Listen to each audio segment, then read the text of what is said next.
Historia de la música, volumen 2.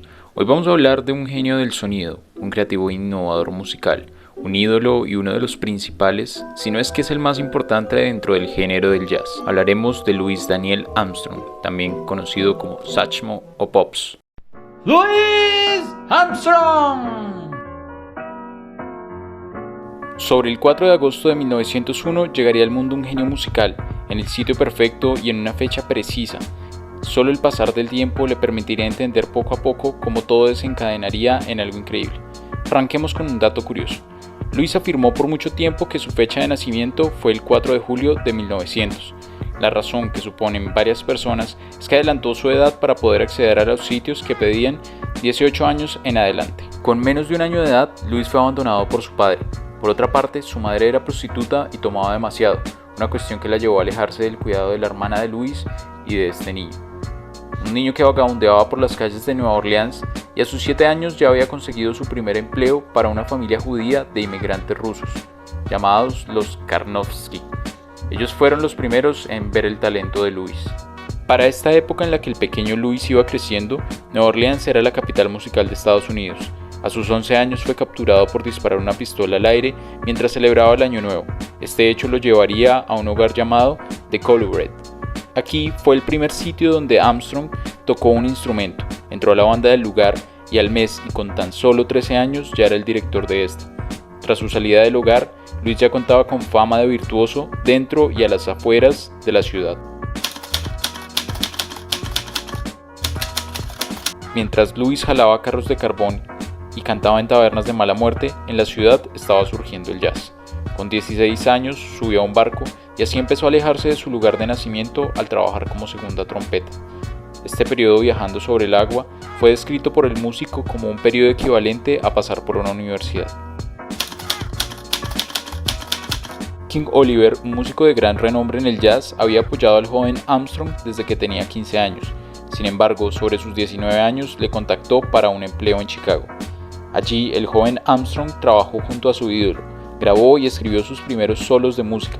Con 23 años viajó a Nueva York y allí trabajó para otra banda. Sin embargo, sobre sus 25 años volvería a Chicago y con The Hot Fives y The Hot Sevens inventó un nuevo sonido musical, sonidos que se conocerían como una biblia musical años más tarde. Heebie Jeebies fue su disco para mostrar su voz al mundo, el cual además se convirtió en una forma libre y disparatada a la hora de cantar una canción. Armstrong comenzaría a moverse por varias ciudades y posteriormente realizaría giras a nivel mundial. ¿Recuerdan el apodo Satchmo del que hablamos al principio? Bueno, vamos a ir con ese dato curioso. A sus 31 años, durante una entrevista, Percy Brooks lo presentaría como Satchmo, una abreviación de Satchel Mouth, que en español traduce boca de bolsa. Este apodo tendría gran éxito, aunque en sus comienzos lo conocían como Dipper Mouth, que traduce boca de cucharón. Ambas referencias tienen que ver con la forma en que embocaba su trompeta mientras tocaba.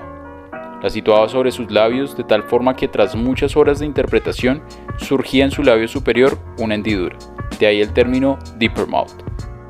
Otro dato curioso es que después el trompetista pasaría por algunas cirugías en sus labios, debido a pequeñas fisuras o rupturas en el músculo orbicular causadas por la presión de tocar el instrumento. El apodo Satchmo ya no solo implica recordar a Louis, sino que hace referencia directa a una patología. Con 34 años, Louis conocería a Joe Glaser, quien como manager le brindaría varias alternativas que lo llevarían a convertirse en una destacada figura de la industria del entretenimiento. Previo al inicio de la guerra, viajó a países europeos y al norte de África. En cuanto a la vida amorosa de Louis, había compartido con algunas mujeres, se había casado con 3, pero sobre finales de los años 30 conocería al que llamó el amor de su vida, Lucille, con quien se establecería en Queens a sus 42 años de edad. Para esta época surgen las primeras críticas a Armstrong por parte de un género denominado bebop, ya que creían que el músico perpetuaba estereotipos de los negros en las plantaciones y porque sentían que Louis se había vuelto un instrumento del poder de los blancos. Posterior a esto, Louis disolvería su banda a sus 46 años y crearía The All Stars, banda en la que permanecería el resto de su vida. Louis contaba con 60 años y allí tuvo su primer ataque al corazón. Esto lo llevó a realizar una pausa de 2 años. Posterior a esto retomaría su trabajo y realizaría giras importantes por Europa, África, Asia, junto con los países del bloque del Este. Después del ataque al corazón, Louis fue perdiendo gran habilidad para tocar la trompeta, y esto lo llevó a acercarse mucho más a su otro instrumento, la voz. Vamos con el otro dato curioso. ¿Recuerdan el otro apodo Pops? Bueno, esto surgió por la tendencia que tenía a olvidar los nombres, razón que lo llevaban a referirse a varias personas como "Hey Pops", bastante curioso, ¿no? Otro dato curioso es que Louis consumió marihuana casi toda su vida y la consideraba 1000 veces mejor que el whisky, afirmaba que era un elemento esencial en su vida. Con 66 años, Louis grabaría What a Wonderful World, uno de los himnos más famosos del artista y claro, del género jazz. Sin embargo, él siguió componiendo y cantando varios de los éxitos que aún son bien recordados dentro de este género. Pero día a día su salud se fue desmoronando, y aun cuando la musicalidad lo inundaba completamente, en sus últimos días el médico le sugirió no volver a escena. Sin embargo, él le dijo que ya había firmado contrato por 3 semanas. Cantó con sus músicos aun cuando estaba bastante enfermo, después de despedirse de ellos, y al final de estas 3 semanas de concierto comentó que ya no podría seguir. 3 semanas más tarde, Louis moriría con 70 años por una deficiencia cardíaca mientras dormía. Bueno, y hasta acá viene el video de hoy, esperamos les haya gustado bastante. Nosotros en la galería disfrutamos mucho a este artista, al igual que disfrutamos el conocer un poco más sobre la vida de este gran hombre y haber podido compartir con ustedes algunos de los hechos y datos curiosos que giran en torno a este personaje, un increíble músico, un increíble creador e innovador de nuevos sonidos. Pueden dejar abajo un comentario si les gusta o no les gusta el artista y de pronto un porqué.